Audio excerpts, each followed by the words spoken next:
Hi friends, new and old. I'm Katie from Life Between Words. And I'm Julie from A Girl in the Book. Julie came to visit me in Wisconsin, and I'm really happy to have her here, and we decided we needed to film some videos together. One will end up on my channel, one will end up on Julie's channel. We have yet to decide which is which, so surprise! We're going to be doing the Monster Mash book tag, which we were both tagged in by Stephanie. From That's What She Read. From That's What She Read. And so we just decided to do it together. You asked the first question. Okay. All right. Question 1. I was working in the lab late one night. What's a book that kept you up all night? So I'm going with I See You by Claire McIntosh. And this was a thriller that we actually read together, and we actually stayed up late reading it together, which is funny that we are. We were like on Voxer, like, where are you now? Yeah, talking back and forth because we only had like 100 pages left. So I'm going with this because we did stay up pretty late finishing it together. Yeah. So this is my choice. The one I'm going with is Ken Follett's The Pillars of the Earth, which I've never talked about on my channel, but is one of my very, very favorite historical fiction books. And I read it. It's been like 7 years now since I read it, and I was in grad school at the time, and I read it in like 2 days, and this is a huge book, but I loved it. It's like an epic, historical fiction about the building of a cathedral, which sounds really boring, but was actually wonderful, because it's not about the building of the cathedral, but about the characters involved in the process. Anyway, loved it. Kept me up all night reading. Question number 2 is, my eyes beheld an eerie sight. What is the weirdest or creepiest thing you've ever read in a book? Oh, I'm going first this time, I guess. Okay, so I'm going with the book Devil in the White City by Erik Larson. This is a nonfiction book, and I'm choosing a nonfiction book because it really happened. It makes it more creepy for me.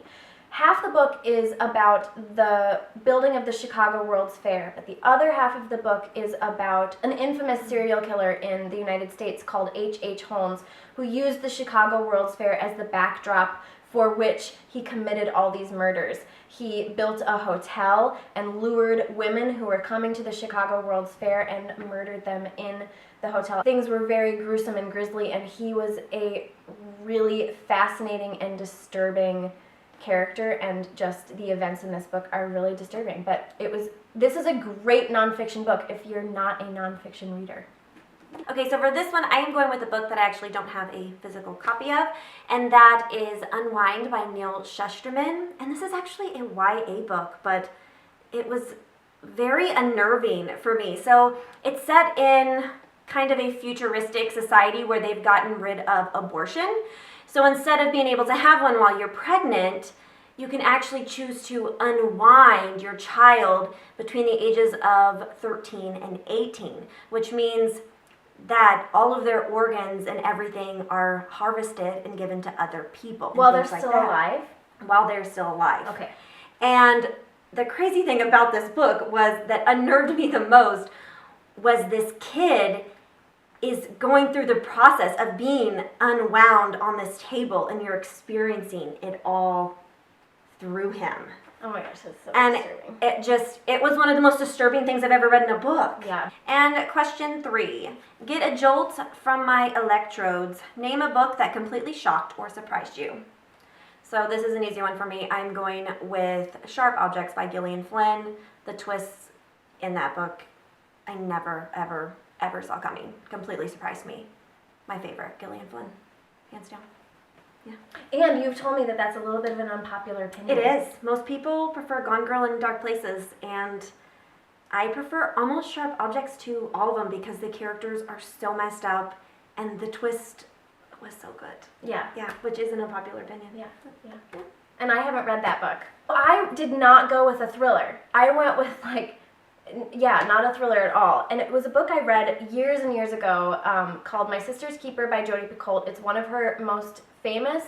I also don't have a copy of it. I got rid of my copy because I actually really hated the book. Also an unpopular opinion because most people love that book. I hated it because there's a twist at the end that at least I didn't see coming, and I don't think you can because the reason that I hated it was that I felt like my emotions were being yanked around, and I really, really hate it when I feel like my emotions are being yanked around. So now is the twist different than the movie? I never saw the movie. Oh, it's Yeah, I didn't see the so movie. heart-wrenching.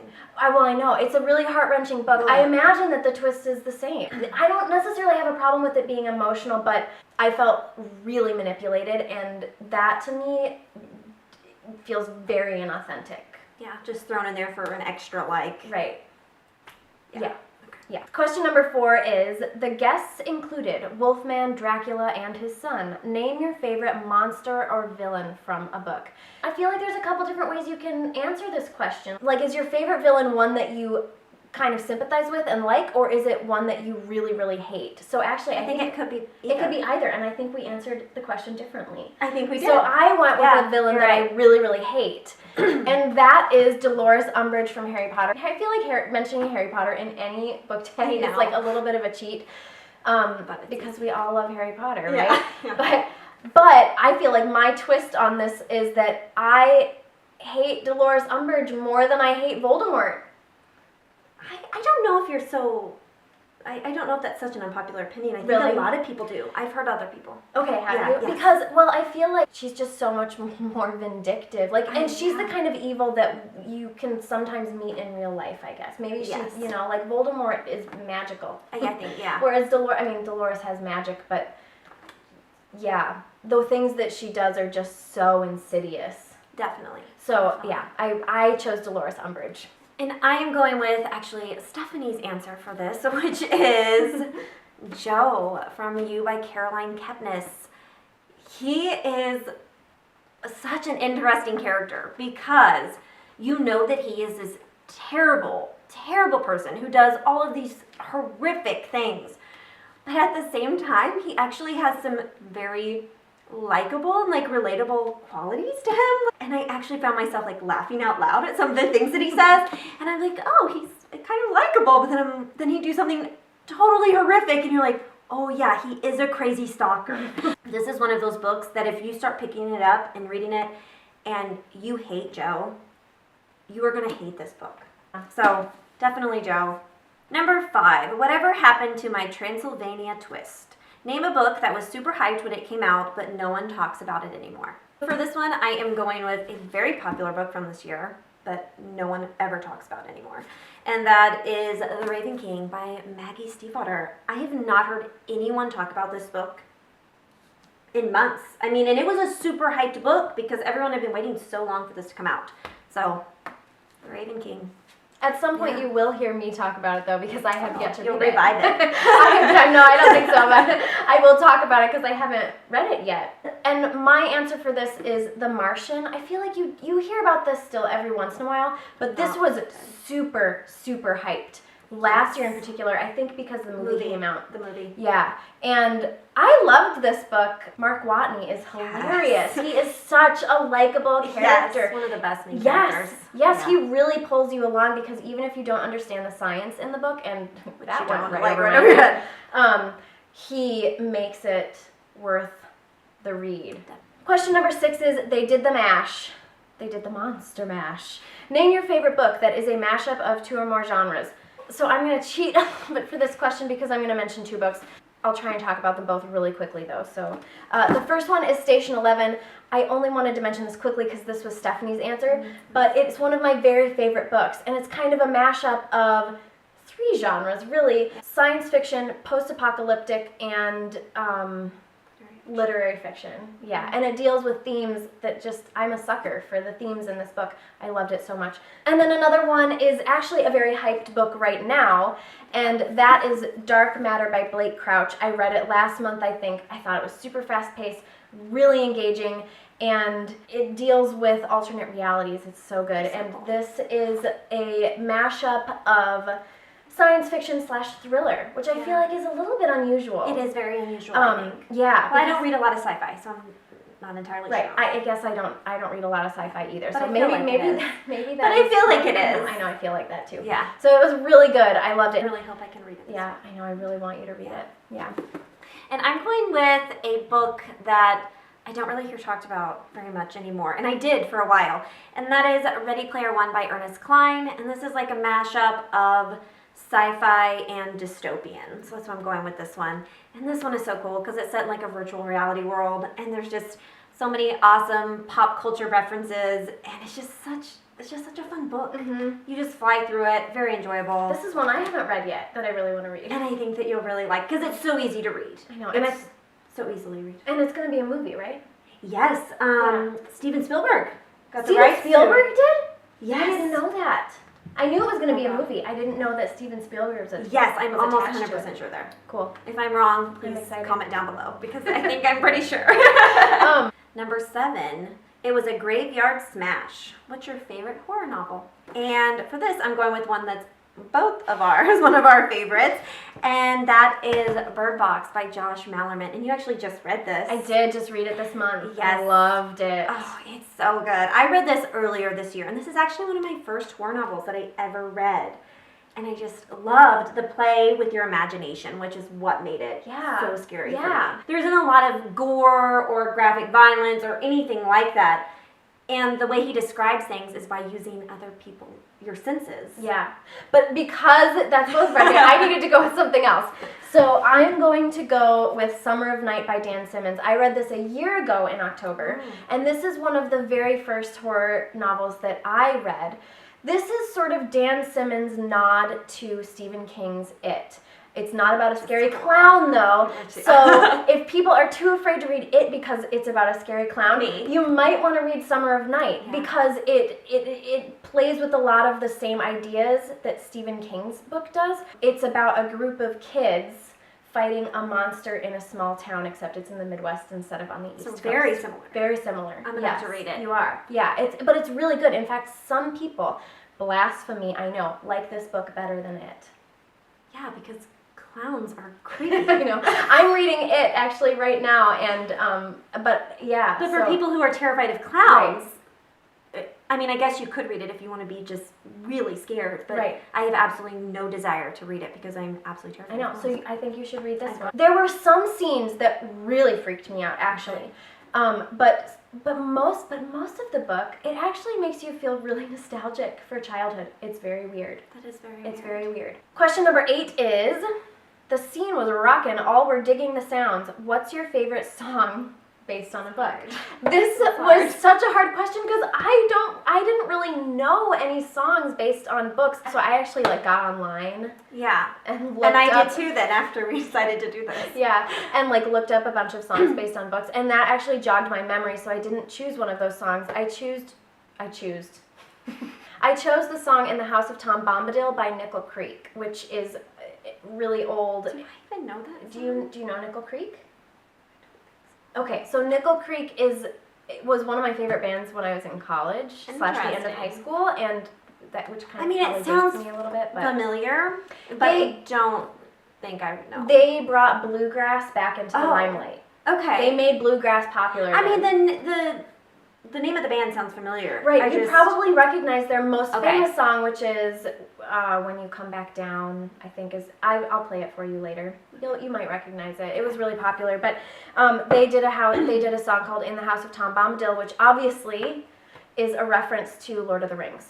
And I'm going with, this was really hard too, yeah. I didn't even think about it until I saw this list, and then it jogged my memory. But I'm going with one that I should have came up with on my own after you hear the name of it, which I'm going to go with something old. I'm going to go with White Rabbit by Jefferson Airplane. I love Jefferson Airplane. I know. And so I'm like, why didn't I think of that? And so it's Alice in Wonderland. Alice in Wonderland.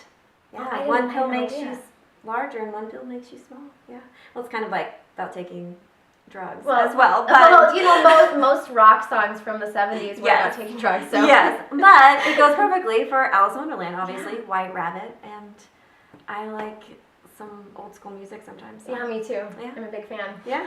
All right, and the last one is Tell Them Boris Sent You. What is your go-to book recommendation? So I'm going to go with something a little bit different and not The Shadow of the Wind, which is what I always say. Because I feel like that's a book that everybody will enjoy. Right. I mean, So we're just going to put a little plug in for it right so we're here. going to go, I'm just going to go ahead and say it anyway. But I'm going to go with my favorite book and / book series right now. And I'm going to say The Final Empire by Brandon Sanderson. If you like adult fantasy and you have not read this yet, do yourself a favor and read it. It's amazing, and I could gush about this book all day long. Like, I'm so in love. I know. She's been talking about it nonstop, and I haven't read Mistborn yet, and it makes me want to pick it up, like drop everything I'm reading right now and read it right now. Guys, it's so good. And I am not going to deviate very much from what I recommend a lot, and that is Peace Like a River by Leif Enger. I've talked about this on my channel. I know I've talked about it before. I actually don't think I've mentioned it in a while, but this is one of my all-time favorite books ever. I think you thought about it. You haven't read it yet, but I bought it. Yeah. Because I know it's one of your favorite books. it is one of my favorite books. It's one of my favorite books, and I talk about it all the time. I don't know if everyone will love this book, but that's okay. I loved it, and so I recommend it to everyone.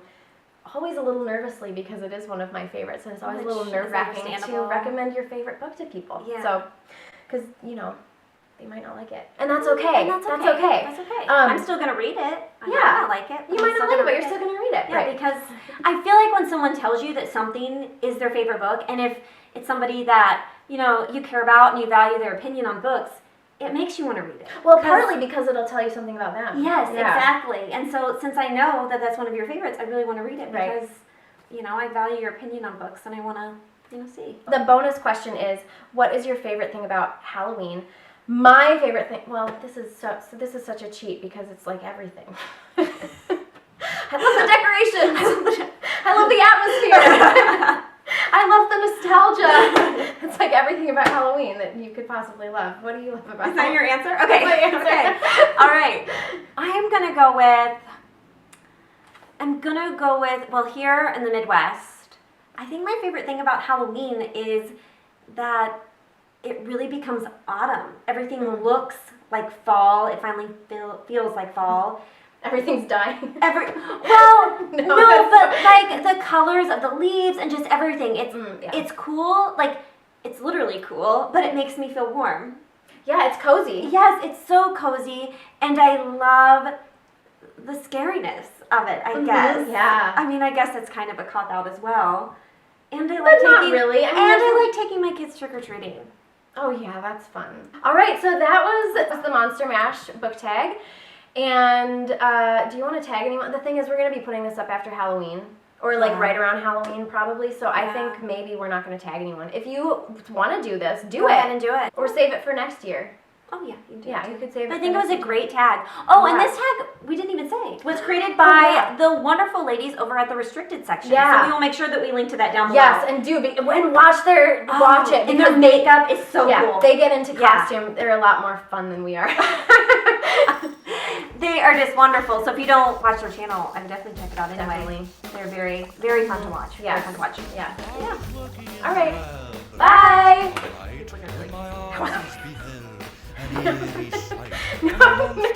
No one's gonna think that. Yes, they are. Okay, it's fine. Because I'm a little bit of a weirdo. There we go. So am I. Okay. Hi, I'm Kate. I'm not ready. Okay. Give me a warning. Okay, here we go. Here we go. Ready? 3, 2, 1. Hi, I'm Katie from. I almost said I'm Katie from Girl in a Book. What's my channel name? From Life is Fever. I'm gonna be like crying when we're doing this. Okay. Okay, ready? All right. Yep. 3, 2, 1. Hi, I'm Katie from. Wait, what? 3, 2, 1. Hi, I'm Katie from the channel Life. What am I saying? Hey guys, it's Julie from A Girl in a Book. And I'm Katie from the channel Life Between. No. Let's start over. Sorry.